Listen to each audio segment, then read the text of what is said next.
سعودی oil company ارامکو نے تقریباً 10 crore dollar کی سرمایہ کاری کے ساتھ تقریباً ایک دہائی قبل قائم ہونے والی نجی company gas and oil Pakistan limited میں 40% حصص حاصل کر کے پاکستان کے ریٹیل مارکیٹ میں باضابطہ طور پر قدم رکھ دیا ہے۔ دنیا کی معروف انرجی اور کیمیکل کمپنیز میں شامل ارامکو نے شیئرز کے حصول کے لیے حتمی معاہدوں پر دستخط کر دیے ہیں۔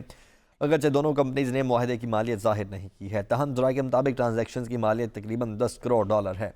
معاہدہ ریگولیٹری منظوری سمیت کچھ دیگر رسمی شرائط کے ساتھ مشروط ہے۔ اس میں کہا گیا ہے کہ یہ ڈیل ارامکو کی پاکستانی فیول ریٹیل مارکیٹ میں پہلی انٹری ہے۔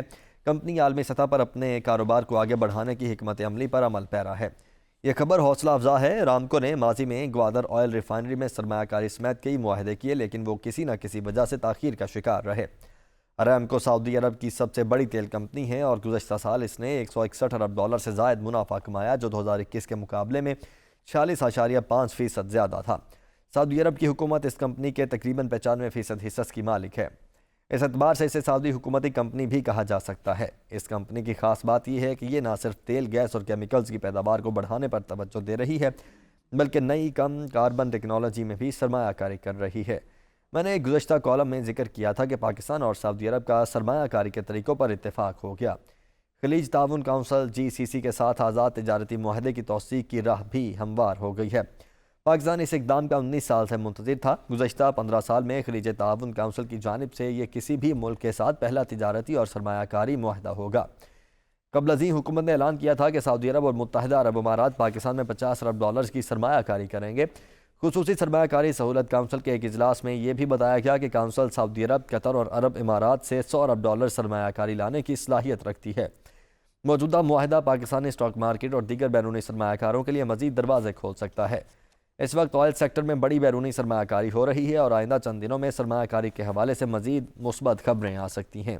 چین کی ویڈیو شیئرنگ ایپ ٹک ٹاک انڈونیشیا کے سب سے بڑے پلیٹ فارم ٹوکوپیڈیا میں سرمایہ کاری کرنے کا ارادہ رکھتی ہے، جس کی کل لاگت 1.5 ارب ڈالر ہوگی۔ اس کے علاوہ انڈونیشیا کے ای کامرس یونٹ گو2 کا بیشتر حصہ خریدنے کے لیے 840 ملین ڈالر خرچ کرنے پر بھی اتفاق ہو گیا ہے۔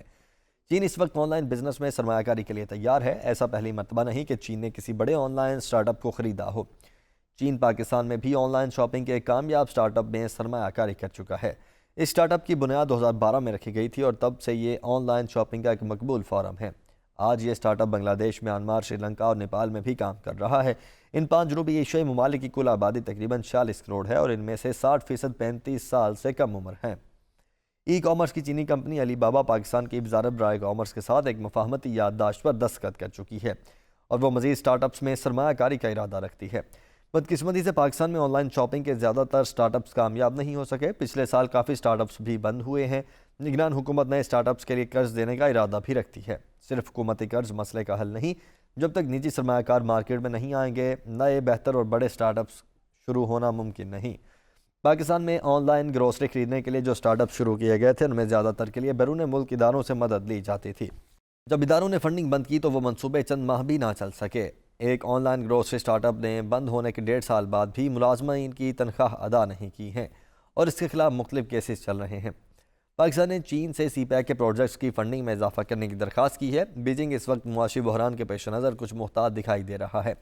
ایسے وقت میں جب چین نے رواں برس اپنے بیلٹ اینڈ روڈ انیشیٹو کی 10ویں سالگرہ منائی ہے، اس منصوبے کے تحت سب سے اہم سرمایہ کاری میں سے ایک سی پیک میں سرمایہ کاری رکی ہوئی نظر آتی ہے۔ دونوں ملکوں میں 2015 میں ہوئے معاہدے کے تحت سی پیک کے ذریعے ریل اور سڑک رابطوں کی ترقی کے لیے اربوں ڈالر کی سرمایہ کاری کا وعدہ کیا گیا تھا۔